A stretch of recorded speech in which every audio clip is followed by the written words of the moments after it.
Be ready? Start.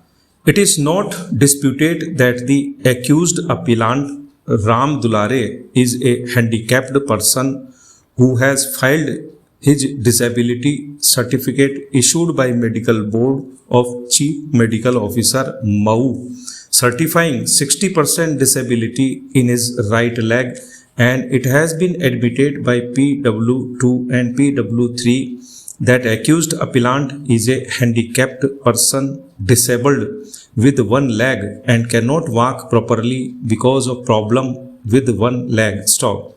It is not the case of the prosecution that the accused appellant was having love affair with the victim, the minor girl, and enticed her away on account of the love affair. Stop. It is also pertinent to mention that since the accused appellant is a handicapped person until and otherwise proved, no girl is supposed to fall in love with such a disabled person, and so even in case of any one side liking of victim by accused appellant, there can be no reason for the victim to go with the accused appellant at her own stop. There is no whisper of any force having been used by the accused appellant or other accused persons in forcibly sitting the victim in jeep with the accused appellant. Stop. It has been contended by the accused appellant that the victim was major and was living with her parents in Jaunpur, and the police have not made any efforts to trace out the victim at Jaunpur or anywhere else where the appellant allegedly taken her away. It is pertinent to mention that the first informant is a law graduate, and it is expected from him as a prudent man to inform the police immediately after the incident, so that there could have been better possibility of tracing out the victim. Stop. The prosecution has also not made any efforts of tracing the victim by taking the accused appellant on police remand. Stop. The prosecution has failed to explain the inordinate delay of around 4 days in lodging FIR. Stop. It has also been contended that as per entries in the family register, the victim was major at the time of incident. Stop. The possibility of eloping of victim in the darkness of night without knowledge of anybody may not be ruled out. Stop. Para.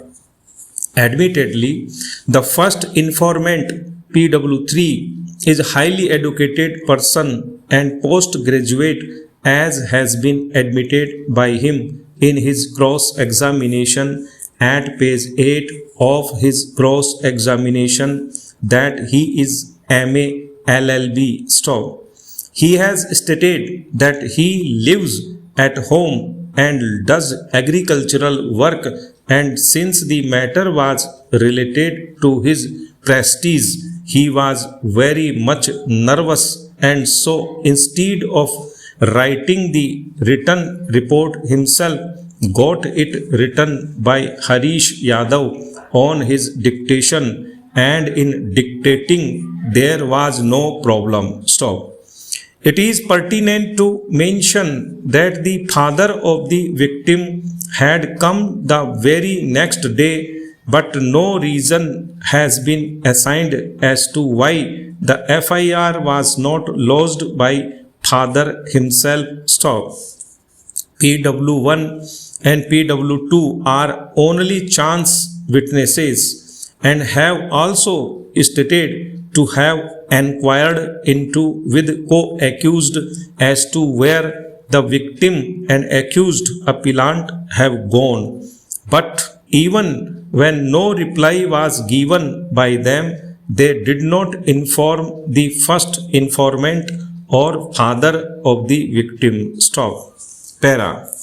Similarly, on alleged asking by PW1 and PW2 from Ram Manohar and others, not giving any threat by them is quite unnatural, while on mere inquiry by the first informant they allegedly threatened him. Stop.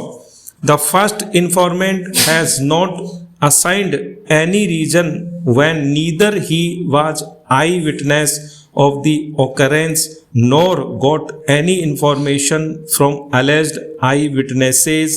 Then why and on what ground he approached the family members of accused / appellant, that is co-accused persons, for enquiring about the victim. Stop.